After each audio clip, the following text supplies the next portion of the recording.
Sir, आज press वार्ता बुलाया गया है, किस संबंध में है और क्या कुछ नहीं? देखिए, पिछले लगभग एक हफ्ते से अधिक हो रहा है, सिविल कोर्ट गोरखपुर में न्याय के पहरुए उद्वेलित हैं, आंदोलनरत हैं।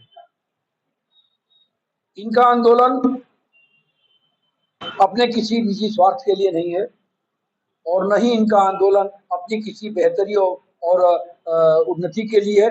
सिर्फ और सिर्फ वादकारियों के हित के लिए है और कचहरी परिसर में उनका विधि व्यवसाय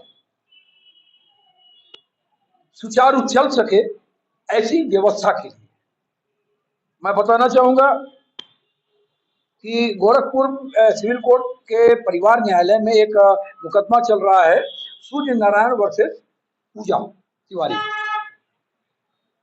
इसमें एक प्रक्रिया के तहत 16 में मुकदमा लगा था मीडिएशन में, दिनांक 13 को नवंबर को, जहां सूर्य नारायण के पक्ष के अधिवक्ता रविंद्र भूषणधर दुबे को पूजा के पक्ष के उनके पिता नागेंद्र तिवारी जी, उनके भाई सुशील तिवारी, उनकी मां और भी तमाम लोग आए थे। उन्होंने काफी धमकाया, बेजा शर्तों पर सुलह की दबाव बना रहे थे। नहीं मानने पर गोली मारने तक की धमकी दी गई। अगले दिन 14 तारीख को उनके फोन पर धमकी भी आई, लेकिन चूंकि अधिवक्ता और खास तौर से फौजदारी का अधिवक्ता इन प्रकार की चीजों का आदी होता है, उसको इस तरह की धमकियां मिलती हैं, वो मानता है कि ऐसी बातें आई गई होती हैं, उसको बहुत गंभीरता से नहीं लिया गया और वही एक घातक हो गया। 20 तारीख को रविंद्र भूषणधर दुबे जी को पूजा और उसके पक्ष के तमाम लोगों ने घेर लिया, मारा पीटा और सुशील तिवारी जो पूजा के भाई हैं, उन्होंने असलहा निकालकर उन पर फायर किया। किसी पर, चूंकि खिलाड़ी हैं, झटके से बैठे और बच गए। उसके बाद गोली की आवाज सुने तो वहां कैंटीन थी, तमाम अधिवक्ता लोग आ गए और लोग तो भाग गए। 2 लोग पकड़े गए, जिसमें सुशील तिवारी पकड़े गए और एक अज्ञात, जिसको बाद में विकास निषाद के रूप में जाना गया। इन लोगों को अधिवक्ताओं ने कैंट थाने के सुपुर्द किया। वहां पर इनकी रिपोर्ट दर्ज की गई 191(2), 191(3), 115(2), 109, मतलब जो गंभीर धाराएं हैं। हत्या के प्रयास भी है, सामूहिक योजनाबद्ध तरीके से प्रहार करना है। आप समझ रहे हैं, ये धाराएं ऐसी हैं जो किसी भी स्तर से थाने से अवेलेबल नहीं है।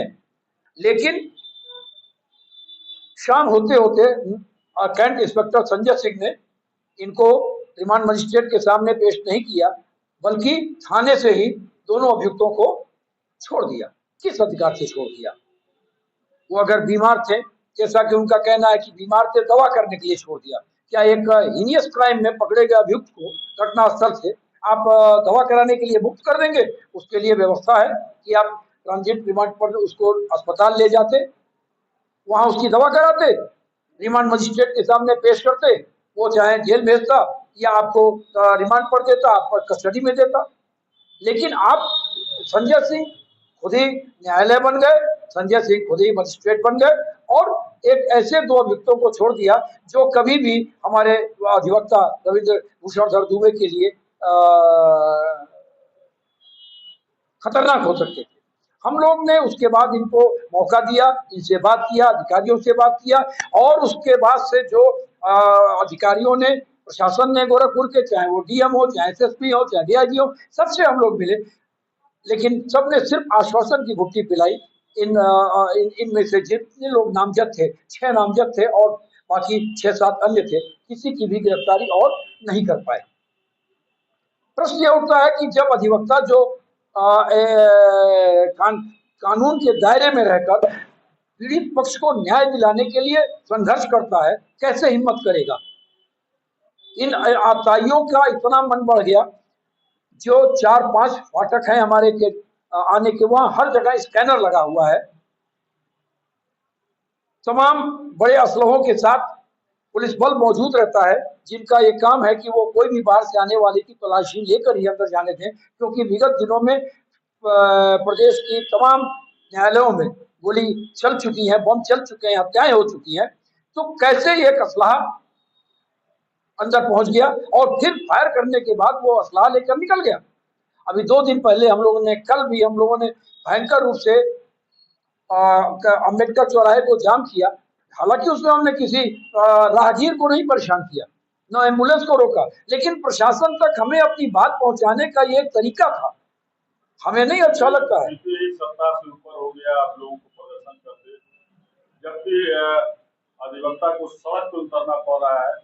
क्या कहेंगे अब आगे की क्या उम्मीद है आपको? क्या कार्रवाई होगी या नहीं होगी? अगर होगी तो ठीक है, नहीं होगी तो आगे का क्या आप लोगों का क्या आगे करना है आप लोग? देखिए, यह जो स्थानीय प्रशासन होता है या उसकी वह किसी दबाव में है, यह निश्चित तौर पर किसी दबाव में है, लेकिन मुझे हमें हमें शासन से पूरी उम्मीद है, हमारी आवाज शासन तक पहुंच रही है। लेकिन यह भी सच है कि जब तक इसमें प्रभावी कार्रवाई नहीं होगी, जब तक अभियुक्तों की गिरफ्तारी नहीं होगी और संजय सिंह पर को उनको उनके करनी का उचित खामियाजा प्रशासन नहीं देगी, हमारी स्ट्राइक चलेगी।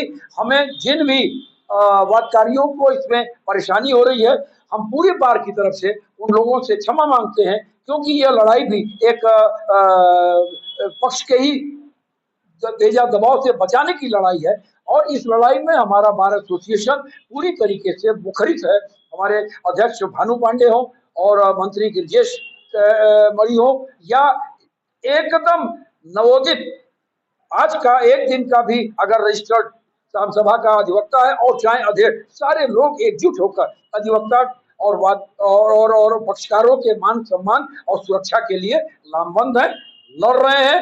परेशानियां हो रही हैं, उसको बर्दाश्त कर रहे हैं, लेकिन ये लड़ाई अपने स्वाभिमान की है, अपने आत्मरक्षा की है और न्याय को कायम करने की लड़ाई है, जो जारी रहेगी जब तक कि कुछ नहीं होता।